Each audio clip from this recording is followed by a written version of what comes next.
Hello students, अब हम लोग बात करने जा रहे हैं equilibrium of A system of charges.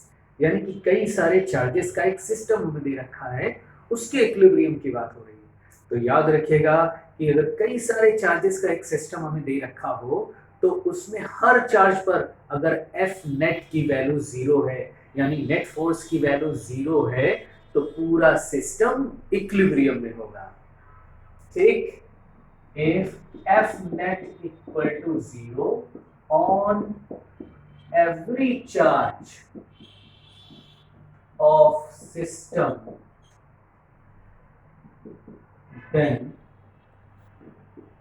system will be in equilibrium। ठीक, बात समझ में आई? ओके।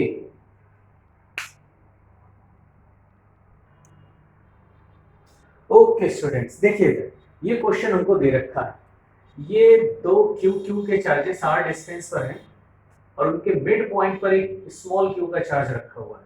अब पूछ रहे हैं find Q so that the system will be in equilibrium. जैसे स्मॉल क्यू की वैल्यू फाइंड आउट करनी है जिससे कि ये पूरा सिस्टम इक्विलिब्रियम में हो। तो देखो, इसकी वैल्यू को फाइंड आउट करने के लिए इस पर तो नेट फोर्स को जीरो मत करो, क्योंकि उससे तो कुछ नहीं मिलेगा। ये फोर्सेस कैंसिल आउट हो जाएंगे, जीरो हो जाएगा। किसी और चार्ज पर नेट फोर्स को जीरो कर दो, क्योंकि पूरे सिस्टम में अब किसी भी चार्ज पर नेट फोर्स को जीरो कर सकते हैं, क्योंकि पूरा सिस्टम इक्विलिब्रियम है। तो देखिए, इस वाले चार्ज पर करते हैं। तो सपोज करो इस वाले चार्ज पर ये वाला चार्ज तो इसी के ही जैसा है, तो ये कैसा फोर्स लगा रहा होगा? रिपल्सन का। तो इससे इस पर रिपल्सन का सपोज दैट F1 का फोर्स लग रहा है। तो अब स्मॉल क्यू बचा, ये इस पर फोर्स लगा रहा होगा। अब ये फोर्स सोचो कैसा लगाएगा इस पर, जिससे कि इस पर नेट फोर्स जीरो बन सके। इसको इस पर अट्रैक्शन का फोर्स लगाना पड़ेगा, है ना। इधर की डायरेक्शन में मान लो कोई F2 का ये अट्रैक्शन का फोर्स लगाता है, तभी तो जब F1 की वैल्यू F2 के इक्वल होगी तभी इस पर नेट फोर्स जीरो हो पाएगा। तो देखो, एक चीज और यहाँ से पता लगी कि ये स्मॉल क्यू कैपिटल क्यू पर अगर अट्रैक्शन का फोर्स लगाएगा तो स्मॉल क्यू का जो साइन होगा वो कैपिटल क्यू से अपोजिट होगा। अगर ये पॉजिटिव है तो वो नेगेटिव होगा, अगर ये नेगेटिव है तो वो पॉजिटिव होगा, तभी तो अट्रैक्शन का फोर्स लगा पाएंगे। यानी जब हम इसकी वैल्यू निकालेंगे तो लास्ट में इसका जो साइन है वो इसका अपोजिट रखेंगे। ठीक, अब वैल्यू कैसे निकालेंगे? तो ध्यान से देखिए, इस पर ये दोनों फोर्सेस का नेट मैग्नीट्यूड जीरो हो जाएगा। तो फॉर इक्विलिब्रियम हम कह सकते हैं F1 will be equal to F2।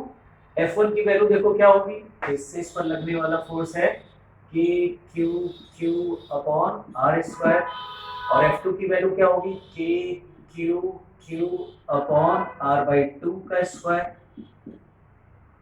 तो देखिए ये बन जाएगा K Q square upon R square, और इधर K Q Q upon R square और बाई 2 ऊपर जाके 4 बन जाएगा। तो K और एक Q और R square, K Q R square cancel हो जाएगा। तो यहाँ से देखिए स्मॉल क्यू की वैल्यू आ जाएगी कैपिटल क्यू बाई 4, और साइन इसका कैसा होगा? अपोजिट। तो यहाँ हो जाएगा माइनस, तो क्यू की वैल्यू होगी minus capital Q by 4। Clear हुआ बेटा ये? ओके।